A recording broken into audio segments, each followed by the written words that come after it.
UP STF ने UP के top criminals की फाइल खोली है। जून के महीने में एसटीएफ ने 2 बड़े ऑपरेशंस को अंजाम दिया। एसटीएफ ने लखनऊ में खान मुबारक गैंग के शार्प शूटर को ढेर किया और दूसरा लखनऊ से 700 किलोमीटर दूर सहारनपुर में हुआ। बिहार के ब्रदर्स गैंग के सबसे बड़े डॉन ललन सिंह को यूपी एसटीएफ ने मार गिराया। ललन सिंह 10 साल से यूपी और बिहार को चकमा दे रहा था। ललन सिंह इतना बड़ा क्रिमिनल था कि वो अपने साथ हमेशा स्टैंगन लेकर के चलता था और जब सहारनपुर में ललन सिंह को पुलिस ने ढेर कर दिया तो उसके पास से देसी ये गन बरामद हुई है। यूपी में अपराधियों के लगातार सफाई का काम किया जा रहा है। एनकाउंटर्स को यूपी के ADG law and order Amitabh Yash ने कानून व्यवस्था के लिए जरूरी बताया।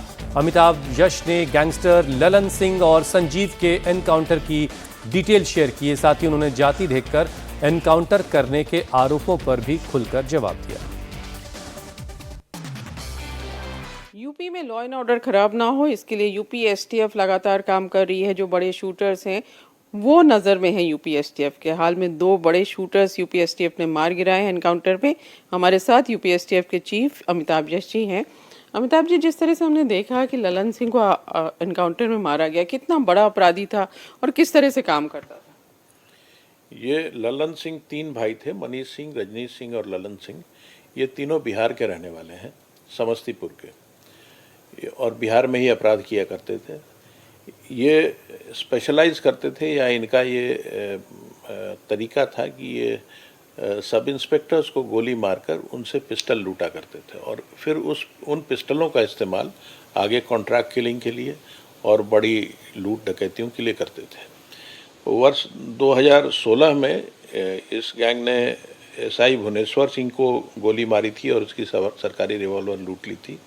ये घटना नालंदा बिहार में हुई थी। उसके बाद इन लोगों ने एसआई सुरेश ठाकुर को गोली मारी। ये घटना बाढ़ में हुई थी, ये भी 2016 की घटना है। और एसआई आरआर चौधरी की 2016 में ही फतुहा में गोली मारकर पिस्टल लूटी थी। इसके अलावा कई डबल मर्डर्स, ट्रिपल मर्डर्स इनके द्वारा किए गए हैं, जो कॉन्ट्रैक्ट किलिंग थे या लूट डकैती के लिए किए गए थे। 2022 में ये पुलिस कस्टडी से फरार हो गए। ये तीनों जुडिशल कस्टडी में थे और जब इन्हें कोर्ट में लाया गया बाढ़ में, जो पटना का एक की तहसील है, वहाँ से ये कस्टडी से फरार हो गए। और उसके बाद इन लोगों ने 2022 में ही थाना लक्सा बनारस जनपद में सब इंस्पेक्टर अजय यादव को गोली मार के उसकी पिस्टल लूटी। इसमें किस्मत से अजय यादव जिंदा बच गए थे, लेकिन उनको 2 गोलियां मारी गई थी। उसके बाद यूपी पुलिस ने इनकी तलाश शुरू की और इसमें से 2 भाई फिर एनकाउंटर में, जो कि बड़ा ही साहसिक एनकाउंटर था, उसमें बनारस पुलिस के साथ मुठभेड़ में ये रजनीश सिंह और मनीष सिंह मारे गए थे। ललन सिंह एट लार्ज था और फिर उसने दोबारा अपनी एक्टिविटीज़ को स्टार्ट कर दिया, अपने कार्यों को स्टार्ट कर दिया और बार बार यूपी में विचरण कर रहा था। ये सूचनाएं यूपी एसटीएफ को प्राप्त हुई। एसटीएफ ने लगातार इसे ट्रैक किया और फाइनली सहारनपुर में इसे मार गिराया। इसके पास से कुछ वेपन्स बरामद हुए हैं और अगर ये नहीं कानून की गिरफ्त में नहीं आता अथवा इसको पुलिस गिरफ्तार नहीं करती यूपी पुलिस, तो निश्चित ही कोई बड़ी घटना को ये अंजाम दे देता। और ये लगातार बड़ी घटनाओं को पहले ये गैंग अंजाम देता रहा है, तो इसके मारे जाने से बड़ी घटनाएं प्रिवेंट हुई। इस वक्त की एक बड़ी खबर आपको बता दें। चढ़ावा चोरी के बाद चंपत राय का पहला बयान आया। उन्होंने कहा कि मुझे जानकारी मिलते ही मैं सक्रिय हो गया। टिन्नू ने गलत किया, इसकी उम्मीद नहीं थी, ये चंपत राय कह रहे हैं। आउटसोर्स स्टाफ को हटाया जाना था, ये भी कहा उन्होंने। मई के महीने में जानकारी होते ही जांच की गई। बैंक वालों ने चोरी पकड़कर चंपत को बताया। बैंक वालों ने बाथरूम से लाखों रुपए बरामद किए। जिन्होंने चोरी की उनसे रकम बरामद करवाई, ये जानकारी चंपत राय ने दी है। ये पहली बार चंपत राय की तरफ से बयान आया है। चोरी करने वाले माफी मांगने लगे जब उनसे रिकवरी हुई। ये बात भी चंपत राय कह रहे हैं।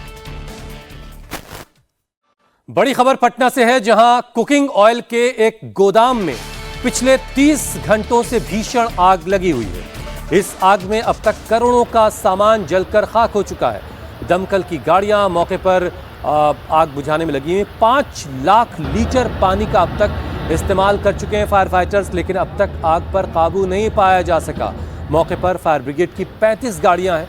150 से ज़्यादा फायर फाइटर्स लगे हैं जो इस ऑपरेशन को कामयाब बनाने की कोशिश में हैं, लेकिन अब तक आग पर काबू नहीं पाया जा सका है, क्योंकि इस गोदाम में कुकिंग ऑयल, रिफाइंड सरसों का तेल और घी, इस तरह की चीज़ें थीं जो यहाँ से पूरे बिहार में सप्लाई होती थी, और पिछले 30 घंटे से आग पर काबू पाने की कोशिश की जा रही है। तो ये तस्वीरें आप देख रहे हैं पटना का वेयर हाउस, जहाँ पर ये गोदाम था कुकिंग ऑयल का, वनस्पति तेल, रिफाइंड और घी का, और यहाँ पिछले 30 घंटों से आग लगी हुई है, जिस पर काबू पाने के लिए 150 फायर फाइटर्स, फायर ब्रिगेड की 35 गाड़ियाँ लगाई गई, लेकिन अब तक आग पर काबू नहीं पाया जा सका। यूपी के मथुरा में यमुना एक्सप्रेस वे पर एक भीषण सड़क हादसा हुआ, जिसमें 4 लोगों की मौत हो गई, जबकि 19 लोग जख्मी हैं। यह हादसा सुबह करीब 3:30 बजे हुआ। लखनऊ से दिल्ली आ रही एक वॉल्वो बस तेज रफ्तार ट्रेलर से टकरा गई। टक्कर इतनी भीषण थी कि बस का अगला हिस्सा ट्रेलर में करीब 8 फीट तक अंदर घुस गया। खिड़कियां, गेट, ये सारी चीज़ें तोड़कर यात्री बड़ी मुश्किल से बाहर निकल पाए। फिलहाल घायलों को जिला अस्पताल में आसपास के भर्ती करवाया गया। ये देखिए, गाड़ी का, बस का जो अगला हिस्सा है वो पूरी तरह से खत्म हो गया।